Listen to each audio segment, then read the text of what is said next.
私の家事、本当にこれでいいのかなといつももやもやしているあなたに。皆さん、家事ができていないと思い込んでいませんか？やらなくっちゃと思っている家事が今日もできなかった。要領が悪いのかな？努力が足りないのかも。そんな風に自分を責めていませんか？やってもやっても終わらない。常に家事に追われているように感じていませんか？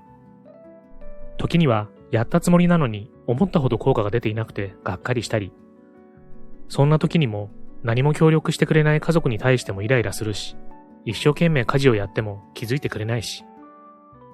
もし家事のせいで毎日が楽しく感じられないなら、ここで思い切って自分の家事を整理してみませんか？家事に悩むことがなくなれば、暮らしが整うだけでなく、毎日が、人生が、もっと輝き出すかもしれません。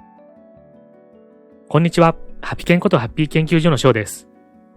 今回は、人生が整う家事の習慣をご紹介します。皆様、家事は得意ですか？冒頭にあったような、私の家事、本当にこれでいいのかなといった悩み。そもそも家事って何のためにやるんだろう？家事はどこまでやればいいの？正解を知りたいのに、といったぼんやりとした疑問を持っている方もいらっしゃると思います。家事を楽にこなすには、いかに考えずに効率的に行うか、仕事などにも共通する考え方です。本書では、家事が楽になる仕組みを作る方法、一つ一つの家事を効率よく行う方法により、考えずに効率的に家事を行うためのアイデアがたくさん詰まっているんです。あなたも自分なりの家事の習慣を見つけてみましょう。まず、家事が楽になる仕組みを作る方法として、家事を見える化していきましょう。そうすることで、やるべきこと、やらなくていいことが明確になり、いちいち考える必要がなくなり、やり忘れも防げますし、今の家事の問題点と改善策がはっきりわかるようになります。やるべき家事は何？できていること、できていないことは何？できていない家事の理由は？どの家事にストレスを感じているのか？一度、すべての家事と現在の状況を洗い出してみましょう。洗い出して見える化し、現在の状況を把握することで、次のようないいことがあります。問題点が明らかになる。無駄が見つかり、労力を減らす方法がわかる。時間の使い方を見直すことができる。いちいち考えずに動けるようになる。どこまで終わったか見えるので、達成感が得られる。区切りがつけやすいので、すっきりした気持ちで次の行動に切り替えられる。問題点が明らかになると改善策も見えてきます。では、家事の見える化の具体的な手順をご紹介します。まずは、家事の棚卸しです。毎日やるべき家事はどれだけあるのか、現状どのぐらいかかっていて、どの程度できているのかを書き出してみます。すべての家事を見直すのは最初は大変ですし、ちょっと面倒に感じるかもしれません。でも、一度やれば、その後はずーっと楽が続きます。家事の棚卸しは、家事の見える化で一番大切な現状を把握するための作業なんです。具体的には、家事の棚卸しシートでまとめていきます。シートの項目として、家事、いつやるか、かかる時間、達成度、ストレス、理由をまとめていきます。理由とは、1、その家事が苦手。2、時間がかかる。3、疲れる、めんどくさい。4、忘れる。5、実はあまり必要性を感じていないの5パターンです。このように、すべての家事を棚卸しすると、内容や順番の見直しができたり、楽する方法を見つけやすくなります。例えば、家事をやるタイミングを変更するだけで楽になることがあるんです。棚卸しシートのいつの欄に記入した内容を見てみると、本当にそのタイミングがベストなのかどうか、別のタイミングにした方が時間短縮や効率化につながるものがあるはずです。自分が動ける時間が多いのは朝なのか夜なのかによっても変わってきますが、朝時間、夜時間の使い方を見直せば、スピーディーで疲れずに家事をこなせるようになります。また、達成度の低い家事の理由から改善策も考えられます。仮に理由が1、その家事が苦手だった場合は、本書の時間短縮、楽技を使う、家電や便利グッズを導入、家族に相談など、対応策を検討することができます。理由が2、時間がかかるであれば、家具のレイアウトを変えたり、道具の置き場所を変えるなど、環境を見直すことで家事の負担やストレスを減らせるかもしれません。また別の観点ですが、この棚卸しシートの一覧によって家族の理解も得られやすくなるというメリットもあります。改めて一覧にすると、皆さんのやっている家事はとても多く、それにかけている時間も膨大なはずです。普段はなかなか家事のことを分かっていない家族も、棚卸しシートを見せることで大変さが分かり、相談しやすくなるんです。家事の棚卸しで毎日の家事が見える化できました。そうしたら次は毎日しない家事もリスト化していきましょう。毎日はやらなくてもいいけど、ずっとやらないと生活に支障をきたす家事。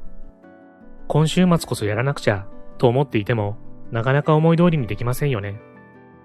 前回はいつやったっけと思い出せなかったりして、ずるずる先延ばしになって、どこか後ろめたさを感じながら生活していたりすることも。ですので、こんな時々家事は週1家事、月1家事、季節ごとの家事という形でリスト化して、やった、やっていないが一目で見えるようにしましょう。やれていないことも見える化されてしまって、ちょっと嫌かもと思うかもしれませんが、やるべきことがわかるだけでも意味があるんです。時々家事をリスト化すれば、家族に手伝ってもらいやすいですし、はかどり具合が目に見えてやる気が出る、考えずに次やるべき家事がわかる、など、心も整理されていいことばかりです。家事の見える化で、家事が楽になる仕組みができました。次は、家事がしやすいおうち作りをご紹介します。そもそも家事が進まないのは、本当にあなたのせいなのでしょうか？もしかしたら、お家に原因があるのかもしれません。同じ間取りの家で生活していても、家具のレイアウトや物の量、物の置き方によって家事のしやすさは大きく違ってくるものです。先ほどの棚卸しシートの理由欄で2、3、4が多かった人や、片付けてもなぜかまた自然に散らかる、掃除するのにすごく時間がかかるという人は、ぜひ家の中を見直してみてください。ここで家事がしやすい家のポイントをご紹介します。一つ目は、生活動線の途中で家事ができること。家事のためにわざわざ何かを取りに行ったり、作業中に何度も往復しなくていいように、生活の動きのついでに家事が自然に片付くようにしていきましょう。二つ目は、家事動線が短いこと。家事の負担を減らすために、できるだけ歩数を減らしたいところです。動かずに作業できるキッチンにしたり、洗濯の洗う、干す、しまうの3点をできるだけ近づける工夫が必要です。三つ目は、物が少ないこと。物が少ない家はいちいち物をどかす必要もないので、当然掃除が早く終わります。四つ目は、掃除しやすいレイアウト。家具のレイアウトも重要です。行き止まりになっていたところを回避できるようにレイアウト変更するだけで掃除がスムーズになったりします。五つ目は、汚れない工夫があること。家事を楽にする一番の方法は、やるべき家事を減らすこと。汚れないように予防するだけで掃除する必要がなくなります。6つ目は、使う場所に収納してあること。掃除を始めるのに、まず道具を取ってきて、と思うと、それだけで億劫になってしまいます。使いたいその場所に道具があれば、思いついた時にさっと手に取って作業ができます。7つ目は、一目でわかる形で管理。家事を楽にするポイントは、考えずに動けるようにすること。いちいち考えなくてもわかるような工夫をすると、家族全員に便利になります。普通に生活しているだけで、家事がどんどん片付いていく。